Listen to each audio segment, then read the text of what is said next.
గణేశాయ నమః. ఎవరికైతే ఐశ్వర్యం కావాలో, సిరి సంపద భోగభాగ్యాలు కావాలో, దరిద్రం అనేటటువంటి పూర్తిగా పోవాలో, రుణబాధలు పోవాలో, ఎవరికైతే సంపూర్ణ లక్ష్మి అనుగ్రహం కావాలో వాళ్ళందరూ కూడా ఖచ్చితంగా చేయవలసినటువంటి పూజ మార్గశిర లక్ష్మీవార పూజ. ఎవరైతే మార్గశిర మాసంలో లక్ష్మీ పూజ చేస్తారో వాళ్ళకి ఎటువంటి దరిద్రమైనా పోతుంది, సకల కోరికలు నెరవేరుతాయి, సకల ఐశ్వర్యాలు కలుగుతాయి. అంత శక్తివంతమైనటువంటిది పూజ.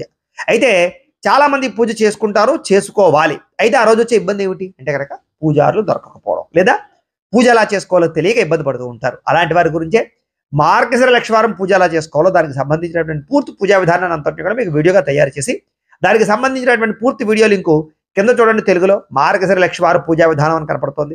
ఆ లింక్ మీద మీరు క్లిక్ చేసినట్లయితే మీకు పూర్తి వీడియో వస్తుంది. ఆ వీడియోని ఎదురుగుండా పెట్టుకుని భక్తి శ్రద్ధలతో అమ్మవారిని పూజించి అమ్మ అనుగ్రహ పాత్రలను కావాల్సిందిగా కోరుకుంటూ కాస్త ఈ వీడియో కూడా కొంచెం లైక్ చేయవలసిందిగా మిమ్మల్ని అభ్యర్థిస్తూ స్వస్తి.